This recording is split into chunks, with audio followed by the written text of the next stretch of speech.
আজকে বাচ্চাদের জন্য নিয়ে আসলাম লোভনীয় একটি নাস্তা। আর এই নাস্তাটি তাদের সামনে দিলে নিমিষেই তারা শেষ করে ফেলবে। এবং এই নাস্তাটি আপনি টিফিনেও দিতে পারেন। আর এটা হচ্ছে আলুর ললিপপ।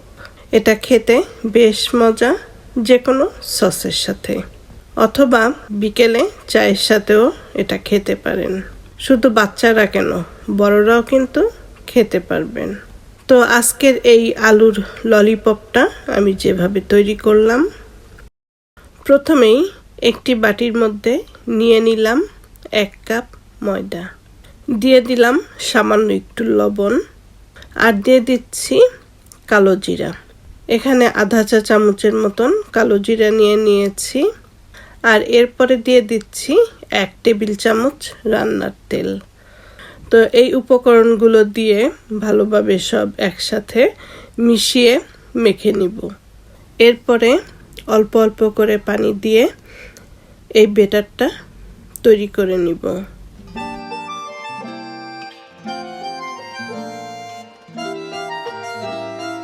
তো ভালো করে মেখে নিয়েছি। এবার একটি প্লেট দিয়ে ঢেকে রাখলাম। আর এদিকে আমি 2টো আলু সেদ্ধ করে নিয়েছি এবং সাথে একটি ডিম সিদ্ধ নিয়েছি। তো এবার আলু এবং ডিম গ্রেট করে নিব। এভাবে গ্রেট না করে চটকে অথবা মেশ করে নিতে পারেন। যেভাবে সুবিধা হয় সেভাবেই এটা করে নেবেন। তো এরপরে এর মধ্যে আমি কিছু দিয়ে দিচ্ছি পেঁয়াজ কুচি এবং ধনেপাতা কুচি, আধা চা চামচ চিলি ফ্লেক্স, স্বাদ মতন লবণ দিয়ে দিলাম, 1 চা চামচ চাট মশলা এবং আধা চা চামচ জিরে পাউডার, 1/4 চামচ আদা পাউডার এবং 1/4 চামচ রসুন পাউডার।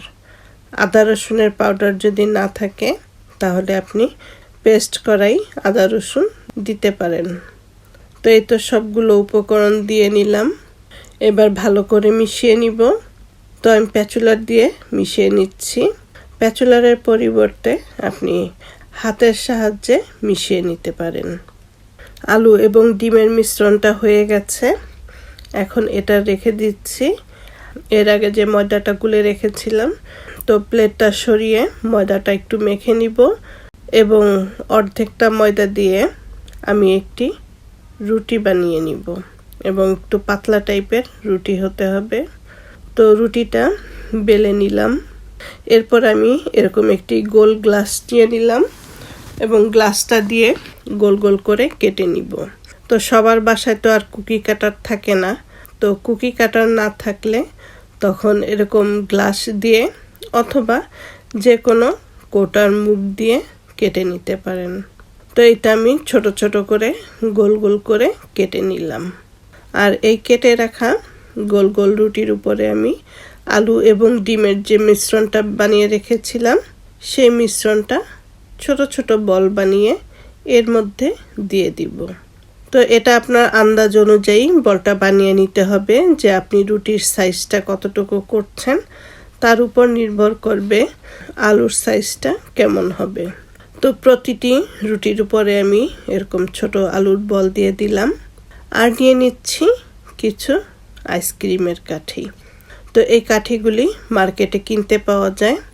তো এখন নিয়ে নিলাম কিছুটা পানি। আর পানিটা ব্রাশের সাহায্যে আমি রুটির চারদিকে দিয়ে নিব। এরপরে আইসক্রিমের কাঠি একটি নিয়ে আমি আলুর মাঝে বসিয়ে দিব এবং রুটিটা চতুর্দিক থেকে বন্ধ করে দিব। আর একটু ভালো করে বন্ধ করে দিতে হবে, নয়তো দেখা যাবে ভাজার সময় হয়তো খুলে যেতে পারে। তো এই জন্য একটু ভালো করে চারদিক থেকে বন্ধ করে দিতে হবে। তো এই একইভাবে আমি সবগুলো ললিপপ বানিয়ে নিব। আর দেখতেই পেলেন এটা বানানো কতটা সহজ। খুব সহজেই মজাদার এবং চটজলদি একটি খাবার তৈরি করে নিতে পারেন। এটা দেখতে যেমন সুন্দর, খেতেও কিন্তু আরও বেশি মজা। তো ললিপপগুলো আমার বানানো হয়ে গেছে। আর এদিকে আমি তেলটাও কিন্তু গরম বসিয়ে দিয়েছি। তো তেলটা গরম হয়ে গেছে, এখন একে একে সবগুলো ললিপপ আমি তেলের মধ্যে ছেড়ে দিব। আর এটা বেশি নাড়াচাড়া করার দরকার নেই, ডুবো তেলে যেহেতু ভাজছি, তো এটা এমনিতেই চারদিকটা হয়ে যাবে, অত বেশি নাড়াচাড়া করার দরকার নেই। একবার এটা ঘুরিয়ে দিতে পারেন। তো বাদামি কালার করে ভেজে নিব ললিপপগুলো। আর চুলার হিটটা মিডিয়াম আঁচেই রাখতে হবে, মিডিয়াম হিটেই ললিপপগুলো ভেজে নিব।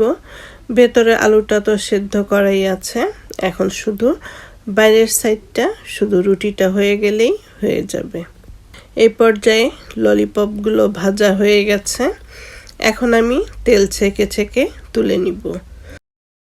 আর আশা করছি আজকের এই রেসিপিটা আপনাদের ভালো লাগবে।